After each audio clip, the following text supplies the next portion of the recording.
Hello friends, welcome to பாண்டியநாட் சமையல். இன்னைக்கு நம்ம பார்க்க போற ரெசிபி என்னன்னு பார்த்தீங்கன்னா ஒரு ஸ்வீட் தான் பார்க்க போறோம்.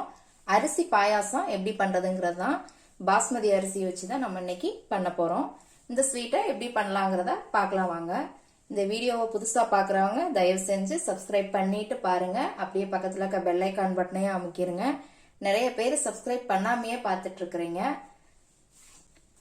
சப்ஸ்கிரைப் பண்ணவங்க சப்போர்ட் பண்ணுங்க. ஃப்ரெண்ட்ஸ் அண்ட் ரிலேஷன்கெல்லாம் ஷேர் பண்ணி விடுங்க. இப்போ இந்த பாயசத்தை நம்ம எப்படி பண்ணலாங்கிறத பார்க்கலாம் வாங்க. இன்னைக்கு நான் பாஸ்மதி அரிசி எடுத்திருக்கிறேங்க. இதை நான் 1 மணி நேரம் ஊற வச்சிருக்கிறேன். இது 50 கிராம் அரிசி. அதாவது இந்த கிளாஸுக்கு நான் அரை கிளாஸ் எடுத்திருக்கிறேன். ஒரு கைப்பிடி அளவு வரும்னு வச்சுக்கோங்களேன்.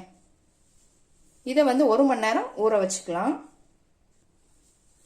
ஊற வச்ச அரிசியை கழுவி எடுத்துக்கிட்டாச்சு. இப்போ இந்த அரிசியை நம்ம இந்த மாதிரி நொறுக்கி விட்டுக்கலாம். 2 உடையிற மாதிரி நல்லா வேகிறதுக்கு அப்போதான் ஈஸியாக இருக்கும். இந்த மாதிரி நல்லா பிசைஞ்சு விட்டீங்க அப்படின்னா நல்லா நொறுங்கிரும் அரிசியெல்லாம். இப்போ ஒரு கடாய் வச்சுருக்கிறேங்க நான் அடுப்பில். அதில் 1 ஸ்பூன் நெய் விட்டுக்கலாம். பாருங்க, அரிசியை நல்லா இந்த மாதிரி பிசைஞ்சு விட்டுட்டேன். உங்களுக்கு நல்லா நொறுங்கிரும். இப்போ இந்த அரிசியை இந்த கடாயில் போட்டுக்கலாம். இதை லேசாக ஒரு நிமிஷம் மட்டும் வறுத்துக்கலாம். பொரிய விட்டுற வேண்டாம், லேசாக மட்டும் வறுத்துக்கலாம். மீடியம் ஃப்ளேமில் வச்சு 1 நிமிஷம் வறுத்தா போதுங்க. அரிசி ஏன் வறுக்கிறோம் அப்படின்னா நெய்யில் நல்லா வாசமாக இருக்கும்.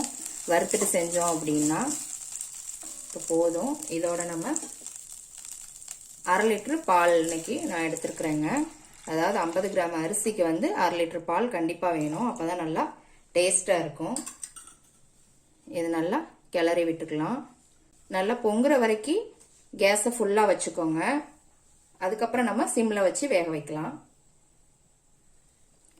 இடையில அப்படி கிளறி விட்டுட்டே இருங்க.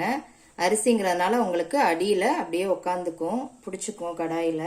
அதனால் இடையில கொஞ்சம் கொஞ்சம் கிளறி விட்டுக்கோங்க. பாருங்க, பால் நல்லா பொங்க ஆரம்பிக்குது. நல்லா கிளறி விட்டுக்கோங்க. பொங்கவுமே நம்ம மீடியம் ஃப்ளேமில் வச்சுக்கலாம். இது நல்லா பால்லேயே இந்த அரிசி வெந்தாதாங்க நல்லா டேஸ்ட்டாக இருக்கும். ஒரு பிளேட் போட்டு இந்த மாதிரி கொஞ்சம் ஓப்பன் பண்ணி விட்டு நீங்கள் மூடி வச்சிட்டீங்க அப்படின்னா பொங்கி வெளியே வராது. உள்ளேயே கொதிச்சுட்டே இருக்கும். அரிசி நல்லா வேகணுங்க. இடையில மட்டும் நீங்கள் எடுத்து விட்டு கிளறி விட்டுக்கோங்க. இது வேகிறதுக்கு ஒரு 10 நிமிஷம் பக்கம் ஆகுங்க. 10 நிமிஷத்துக்கு நல்லா வேகட்டும்.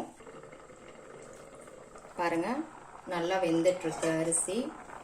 நல்லா சுத்தி இந்த மாதிரி ஆடைகள் எல்லாம் எடுத்து அப்படியே உள்ள போட்டு விடுங்க. நல்லா வெந்துருச்சு, நல்லா மசிஞ்சிருச்சு. பாருங்க, நல்லாவே மசிஞ்சிருச்சு எல்லாமே. இதோட ஒரு 1/4 ஸ்பூன் ஏலக்காய் பவுடர்.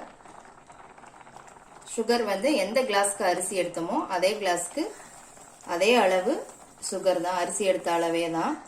இது கரெக்டாக இருக்குங்க. உங்களுக்கு இன்னும் இனிப்பு ஜாஸ்தி வேணும் அப்படின்னா நீங்கள் நிறைய சேர்த்துக்கலாம். இது லைட்டாக 1 நிமிஷம் கொதிக்கட்டும், மெல்ட் ஆகட்டும். ஃபைனலாக போடுறதுக்கு நான் நட்ஸ் இன்னைக்கு முந்திரியும் பாதாமும் எடுத்துருக்கிறேன். நீங்கள் பிஸ்தா பருப்பு இது நிறைய சேர்க்கணுன்னா கூட சேர்த்துக்கலாம். இதை நம்ம இப்போ 1 பாதியமாக தட்டிக்கலாம்.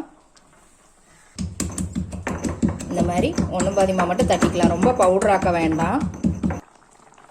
இப்போ நம்ம தட்டி வச்ச இந்த முந்திரி பாதாம் இதெல்லாம் சேர்த்து நல்லா மிக்ஸ் பண்ணிடலாம். அவ்வளோதான், சூப்பரான அரிசி பாயாசம் ரெடி ஆயிருச்சுங்க. கண்டிப்பாக எல்லாருக்குமே ரொம்ப பிடிக்கும். ஈஸியான ஒரு பாயாசம் தான், டக்குன்னு செஞ்சிடலாம். எப்படி இருக்குன்னு செஞ்சு பார்த்துட்டு கமெண்ட்ல போடுங்க.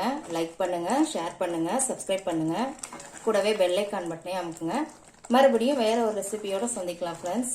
அன்போடு சமைத்து ஆனந்தமாய் உண்டு இன்பமாய் வாழுங்கள். வாழ்க வளமுடன்.